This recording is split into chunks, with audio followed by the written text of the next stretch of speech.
Halo pemirsa, apa kabar Anda hari ini? Senang sekali saya Ulfolia kembali menjumpai Anda dalam berita Kaltim hari ini. Sejumlah berita aktual dan menarik telah kami siapkan untuk Anda dan berikut di antaranya. Sebuah kapal cepat terbalik saat melintas di Riam Panjang, Mahakam Ulu. Salah satu penumpang merupakan anggota Paskibraka.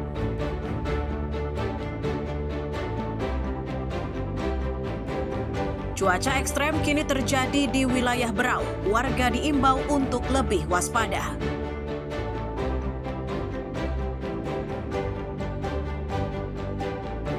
DPR RI mengunjungi ibu kota Nusantara. Pembangunan sejumlah gedung dinilai maju pesat.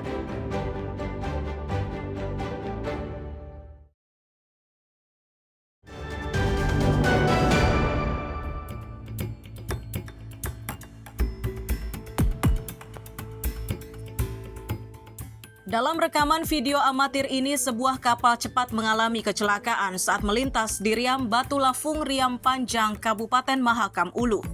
Kapal cepat bernama Nor Berkah yang tengah melakukan perjalanan dari Tiong Ohang menuju ke Ujoh Bilang, ibu kota Kabupaten Mahakam Ulu, tiba-tiba terbalik saat melintasi arus deras.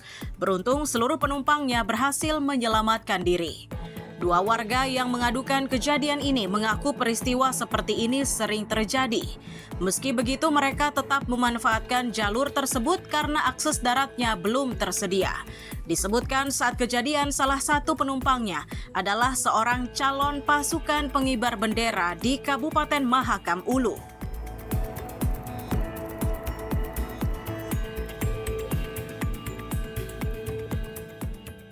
Kemarin, hari ini tanggal 28, berarti itu terjadi 7 ya.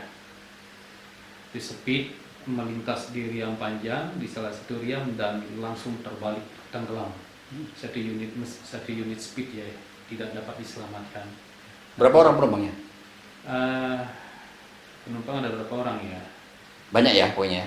Penumpang ya semuatan speed seperti itu. Karena yang menjadi penumpang itu adalah anak-anak yang dipersiapkan untuk menjadi pengibar bendera. Pasukan pengibar bendera 17 Agustus. 17 Agustus. Provinsi Kaltim. Di Kabupaten Mahakam Ulu. Kabupaten Mahakam Ulu. Persiapan untuk di kecamatan seperti itu. Warga lainnya menyatakan di Kecamatan Long Apari terdapat 10 kampung. Dampak dari musim kemarau ini menyebabkan ke-10 kampung itu kini terisolir.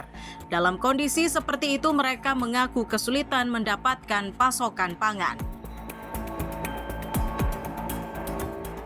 Di Kecamatan Long Apari ada 10 kampung. 10 kampung itu sekarang sangat membutuhkan yang namanya makan. Pertama, beras sudah langka. Minyak goreng, gula, dan yang lain-lainnya termasuk minyak dan lain-lain.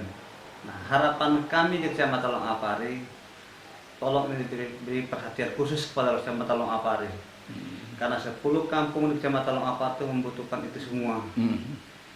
Dengan kondisi saat ini, Masyarakat Long Apari betul-betul mengharapkan keikutsertaan pemerintah khususnya menangani kasus seperti tadi.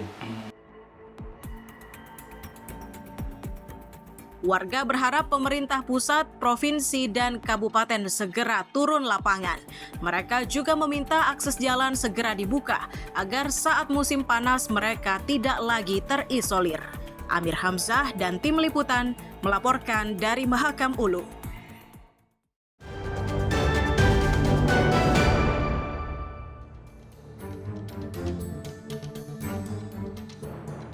Dengan membawa kayu, seorang pengemudi ojol atau ojek daring di Samarinda Senin malam memburu 2 juru parkir liar di kawasan Jalan Gunung Merbabu, Kelurahan Jawa, Samarinda Ulu.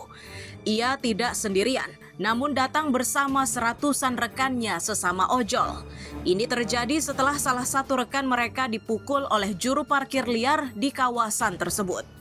Seorang tukang ojek yang mengaku menjadi korban pemukulan menyebut peristiwa itu bermula saat dirinya parkir di sebuah warung makan pukul 22.30 waktu Indonesia Tengah. Selesai dengan urusannya, ia hendak meninggalkan lokasi dengan mengendarai sepeda motor. Belum sempat mesin motornya dinyalakan, Oknum jukir tersebut dengan nada tinggi meminta uang parkir sebesar Rp2.000. Saat cekcok terjadi, jukir ini memanggil salah satu rekannya bernama Ari. Saat itulah ojol ini mengaku dipukul hingga mengalami luka robek di bagian bibir. Dia langsung parkir mas gitu. Terus saya kenapa bang parkir 2.000 katanya. Dia ngomongnya kencang betul ngomongnya. Nyolot gitu ya? Iya nyolot. Saya kan sudah pelan itu. Kalau mungkin kalau dia pelan aja saya kasih tuh bang. Tiba-tiba dia manggil temannya yang si Ari itu namanya. Dia langsung sini bang. Katanya ini ada mau bayar parkir. Tiba-tiba langsung kenapa sih katanya. Tiba-tiba langsung diginikan kan. Langsung ditonjoknya muka saya. Langsung ditonjok.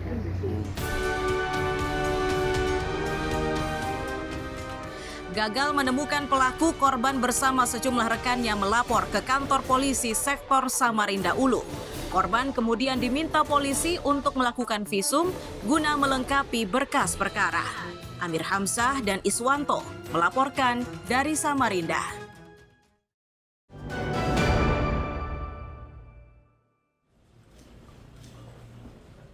Inilah sosok pria yang tega menghabisi 2 anak kandungnya sendiri yang masih berusia 2 dan 4 tahun pada Jumat lalu. Kejadiannya berlangsung di rumah pelaku di Jalan Rimbawan 1, Kelurahan Karanganyar, Kecamatan Sungai Kunjang, Samarinda. Hasil penyelidikan di Polresta terungkap jika motif pembunuhan itu dilatari sakit hati. Pelaku yang kini sudah tidak lagi bekerja menjadi sakit hati lantaran diancam akan dicerai oleh istrinya. Dalam kondisi tersudut, pelaku akhirnya melampiaskan kemarahannya kepada kedua anaknya yang masih balita.